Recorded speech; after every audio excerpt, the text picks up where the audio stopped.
It is Kieran Trippier. It is delicious! Glorious! Glorious! Walker in there too. Luke Shaw! Harry Kane wants it played into him. He chooses Grealish instead. It's Grealish! It's Kane! I think like this has happened for a long time. Here's the overhead kick from Kane! Palmer finds Watkins. Watkins turns! Watkins scores!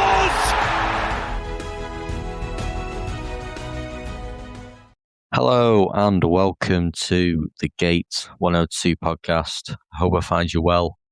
Thank you very much for tuning in today for another episode. It's always appreciated. And yeah, like I say, hope you're well and hope you're enjoying the nice weather. I know where I live, the weather's been so much nicer. It's been like short and t-shirt weather, which is always nice. Feels like summer is on its way, finally. Yeah, enough about the weather. Let's move on to today's game. I'll be talking about England's 1-1 draw against Poland back in September 2021. And this was following on from a very comfortable 4-0 win over Andorra at Wembley. And that was the last game I spoke about, so feel free to catch up on that one if you've not yet listened to that one. But yeah, it was 5 out of 5 in the qualifying campaign up to this point. But this game was arguably one of England's tougher tests in the group, as they played Poland away from home, so a very different test to some of the games in that qualifying campaign. I just want to say, by the way, I've got a lot to get through this episode, as there's quite a lot to talk about in this game, but I also want to share some news with you at the end. So yeah, please do stay right to the end, just so you can hear all I've got to say. So moving on to the team. Now, Southgate played two completely different starting lineups in the last two games, and loads of players played well. So going into the game, it was always going to be interesting who he'd select for the third and final game of this set of international fixtures.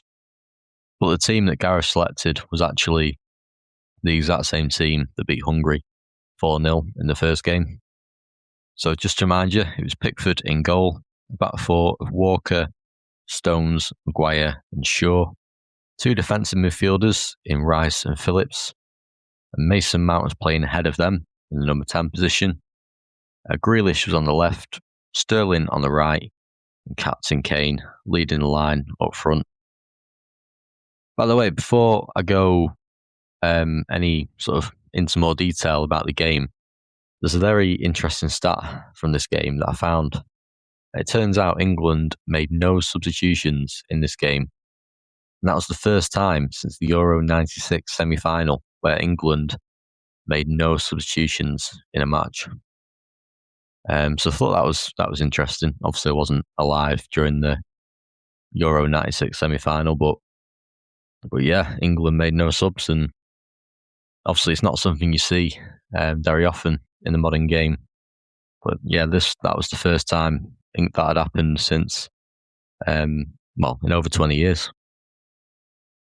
Okay then, so starting with the first half, it was quite an even first 45 minutes, to be honest. Both teams had good chances.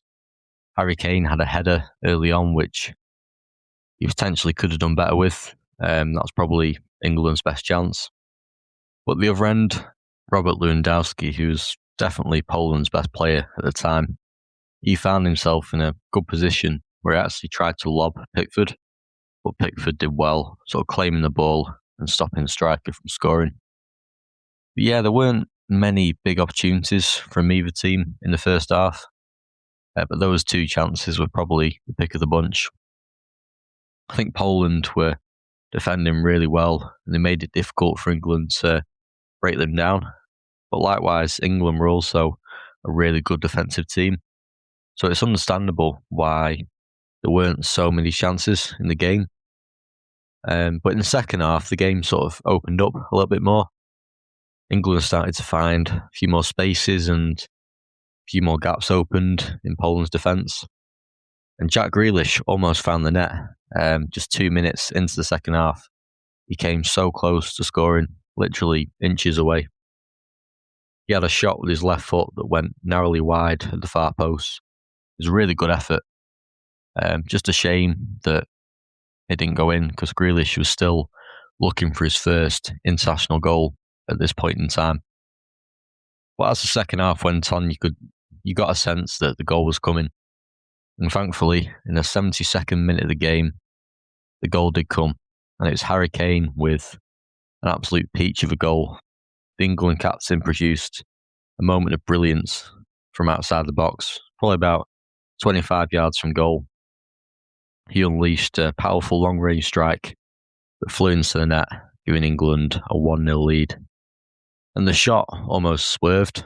Kane struck the ball, and the ball was going towards the goalie, and then it almost like swerved away at the last minute from the goalie. So a really good strike from Kane, and yeah, fantastic goal.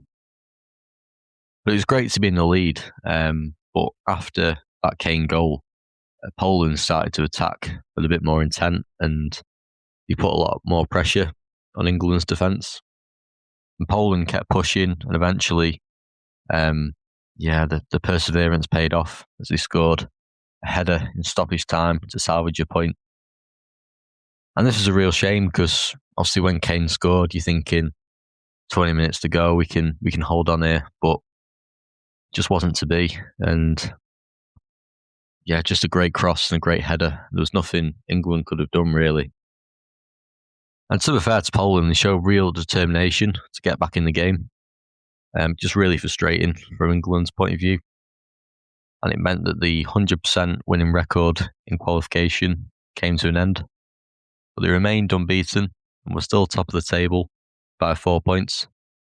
But that's not taking away the fact that they would have been disappointed not to come back with all 3 points. But also, one thing that did not help was the crowd was pretty much all Poland. Obviously, it's a home game for them, but the away allocation England had was either very little to none. I'm not sure if there are any England fans actually in the ground, but I thought England dealt well once again with the environment they played in because Poland fans were very loud, quite hostile, and it can be hard. So I thought England did really well to play in that environment despite conceding a late goal. Okay then, so that's England v Poland. My next game will be another World Cup qualifier. And this time, England were against Andorra once again, this time away from home. So that's what's coming your way next week, so stay tuned for that. But before I finish this episode, I just want to share something that I'm doing. And this goes against completely irrelevant to what this podcast is about. Obviously, this podcast is about Gareth Southgate, and that's always been and always will be the focus. I don't often share stuff about me on the pod, but there's something important I just want to say to you. So next month, I'll be running the Blackpool Marathon to raise money for a charity called Street Life. Now, this charity is based in the Blackpool area for young people aged 16 to 25 who are homeless or at risk of homelessness. Now, I don't live in Blackpool, but I live basically in the next town from it.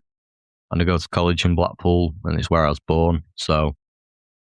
And as much as it's got a nice tower and some nice lights during winter, it really is quite a deprived area. And homelessness is a big issue, especially for young people. And Street Life, which is the charity I'm running for, they support young people in the area who have nowhere safe to go. And they do this through food, shelter, warmth, provide clothing. But they also help with people's mental health in the local community. And they also provide education, work, and help young people get a house who are on the streets. And it just gives them hope for a better future. And it's an amazing charity. And listen, no one chooses to be homeless, and everyone deserves support.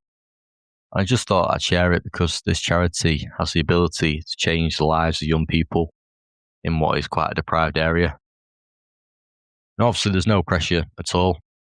I'm not expecting people to, but if any of you are willing to donate, even just a few pennies to Street Life, that would be amazing. And every donation, no matter how big or small, really does make a huge difference. So if you're able to donate, then please find a link in my bio on any of our social media pages, and I'll put the link in the episode description as well. But yeah, all donations are really appreciated, but like I said, there's no pressure. But I just thought I'd share it with you, as it's just something I'm doing and something I'm quite passionate about. Okay then, so that concludes this episode. I know I've talked about a lot. I know like what I've just said is completely irrelevant to the episode, so I've almost talked about two totally different things in one episode. But thank you for listening to the end and hope you enjoyed it. And I'll speak to you again next week for the Andorra game. So take care of yourselves. I'll speak to you soon.